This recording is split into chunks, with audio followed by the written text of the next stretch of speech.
Hello friends, welcome to Reggie's Kitchen. ഇന്ന് നമ്മൾ തയ്യാറാക്കാൻ പോകുന്നത് ഒരു അടിപൊളി സ്നാക്കാണ്. വളരെ എളുപ്പത്തിൽ തയ്യാറാക്കാൻ പറ്റും. കുറച്ച് ഇൻഗ്രീഡിയൻസ് മാത്രമേ ഇതിന് ആവശ്യമുള്ളൂ. അപ്പോൾ നമുക്ക് എങ്ങനെയാണ് ഇത് തയ്യാറാക്കേണ്ടതെന്ന് നോക്കാം. ആദ്യം നമുക്ക് ഒരു ബൗളിലേക്ക് 1 കപ്പ് അരിപ്പൊടി, 1/2 കപ്പ് മൈദ, 1/2 ടീസ്പൂൺ മഞ്ഞൾപ്പൊടി, 1 ടീസ്പൂൺ മുളക് പൊടി, 2 ടേബിൾ സ്പൂൺ എള്ള്, ഞാനിവിടെ വൈറ്റ് കളറാണ് എടുത്തിരിക്കുന്നത്, 1/2 ടീസ്പൂൺ ഉപ്പ്, കുറച്ച് കായം എന്നിവ ചേർത്ത് നന്നായി മിക്സ് ചെയ്ത് കൊടുക്കാം. ഇതേപോലെ നമുക്ക് നന്നായി മിക്സ് ചെയ്ത് കൊടുക്കാം. എല്ലാ കൂട്ടുകാരും എൻ്റെ പുതിയ ചാനൽ സബ്സ്ക്രൈബ് ചെയ്ത് സപ്പോർട്ട് ചെയ്യാൻ മറക്കരുതേ. ഇതിന് ശേഷം നമുക്കിതിലേക്ക് കുറച്ച് ബട്ടർ കൂടെ ആഡ് ചെയ്യണം. ഞാനിവിടെ 2 ടേബിൾ സ്പൂൺ ബട്ടറാണ് ചേർത്ത് കൊടുക്കുന്നത്.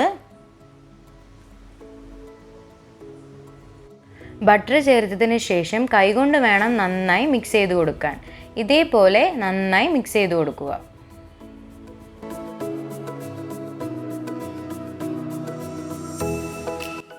ബട്ടർ മിക്സ് ചെയ്യുമ്പോൾ മാവ് നല്ല സോഫ്റ്റ്നെസ് ആയിട്ട് വരും. മുറുക്ക് നല്ല ടേസ്റ്റി ആയിട്ട് കിട്ടും. കൂടാതെ കുട്ടികൾക്കൊക്കെ വളരെയധികം ഇഷ്ടപ്പെടും. മാവ് നന്നായി മിക്സായി വന്നിട്ടുണ്ട്. ഇനി നമുക്കിതിലേക്ക് അല്പം വെള്ളം കൂടി ചേർത്ത് നന്നായി കുഴച്ചെടുക്കാം. വെള്ളം ഒരു കാരണവശാലും കൂടിപ്പോകരുത്. മാവ് ഇതേപോലെ നന്നായി കുഴച്ചെടുക്കണം. നല്ല സോഫ്റ്റ്നെസ് വരുന്നത് വരെ കുഴച്ചുകൊണ്ടിരിക്കണം.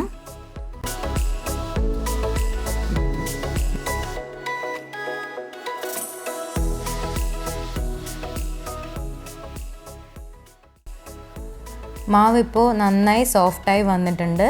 ഇതേ ടെക്സ്ചറിൽ മാവ് നന്നായി കുഴച്ചെടുത്താൽ മതി. റെസ്റ്റിന് വെക്കേണ്ട ആവശ്യമില്ല.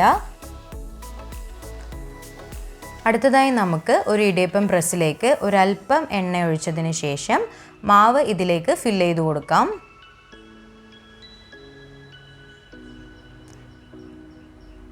ഞാനിവിടെ സ്റ്റാർ ഷേപ്പിലുള്ള അച്ചാണ് എടുത്തിരിക്കുന്നത്.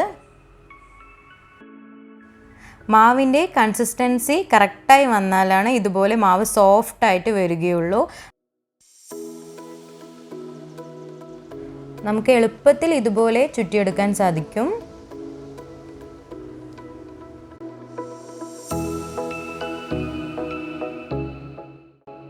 അപ്പോൾ നമ്മുടെ മാവ് കംപ്ലീറ്റ് ആയിട്ട് ചുറ്റിക്കഴിഞ്ഞു. ഇനി നമുക്കിത് എണ്ണയിലോട്ടിട്ട് വറുത്തെടുക്കാം.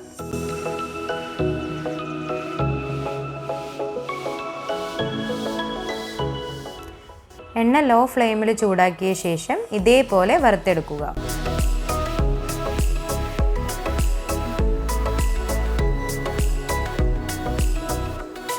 എണ്ണ ഹൈ ഫ്ലെയിമിൽ വെച്ച് വേവിക്കുമ്പോൾ മുറുക്ക് പെട്ടെന്ന് കരിഞ്ഞു പോകാൻ ചാൻസ് ഉണ്ട്. അതുകൊണ്ട് ലോ ഫ്ലെയിമിൽ വെച്ചിട്ട് 2-3 മിനിറ്റ് പതുക്കെ വേവിച്ചെടുത്താൽ മതിയാവും.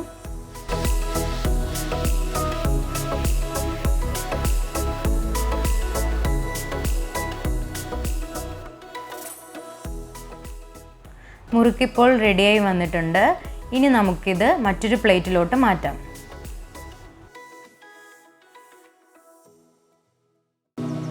ഇന്നത്തെ ഈ ഈവനിങ് സ്നാക്ക് എല്ലാവർക്കും ഇഷ്ടമായെന്ന് കരുതുന്നു. എല്ലാ കൂട്ടുകാരും ട്രൈ ചെയ്യണം. വൈകുന്നേരം ചായയുടെ കൂടെ കഴിക്കാൻ പറ്റിയ ഒരു അടിപൊളി സ്നാക്കാണ്. കൂടാതെ എല്ലാവരും എൻ്റെ ഈ ചാനൽ സബ്സ്ക്രൈബ് ചെയ്യാൻ മറക്കല്ലേ. വീണ്ടും പുതിയൊരു ഡിഷുമായി അടുത്ത വീഡിയോയിൽ കാണാം.